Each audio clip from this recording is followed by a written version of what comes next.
Okay, well, you're sitting together and you're talking about how to transform from engineering to manufacturing.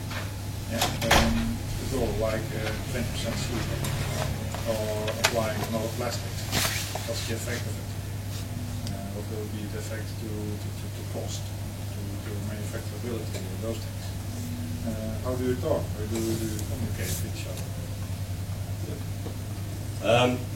Well, I think from the designer's perspective, my own perspective, that is very important to really understand and appreciate where the engineers are coming from and what is driving their push for you to try to, obviously, reducing cost is a very clear one, but how do you balance, or as you say, quantify that reduction in cost against this value that we spoke about that the product brings to the client that cannot always be quantified so easily.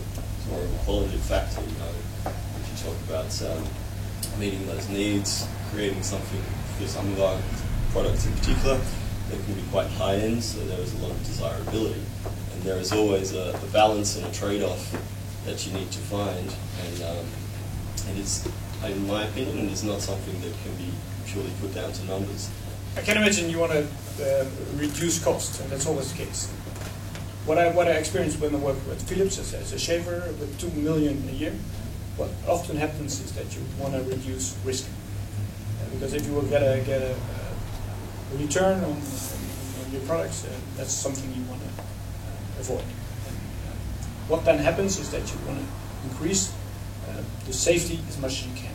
And a lot of testing is done, but also you're quite willing, or you're happily willing, to spend more money to make sure that a percentage of risk is reduced.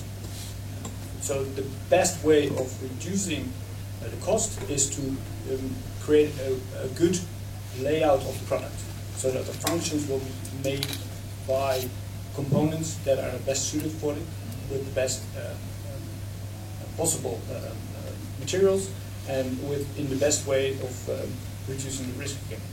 So that's the way we do it. We try to reduce risk and not cost.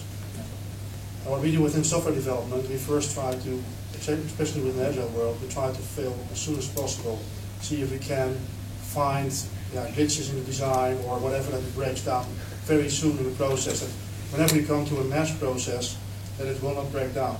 That kind of principles, are those used also within the design? That it's, for example, small prototypes have been made and then being tested over and over again, or simulated actually in the software kind of way, that they put in 3D models, that kind of stuff. Has that also been done? Yeah. We've done for Heineken, we've done a sort of a carrying system, and we've done in filament of calculation. We hired a company to do the calculations, and they said it would be okay. And then we made tools and everything was done, and finally we got it into the market and fit it. I've done a few times, I've recognized that if you just make it yourself, test it yourself, will be better than doing simulations, that kind of stuff. But in the whole process of developing something, what we try to do is minimize risk, and therefore make as many prototypes as we can, and trying to mimic the final product as much as we can. Are there any audience questions?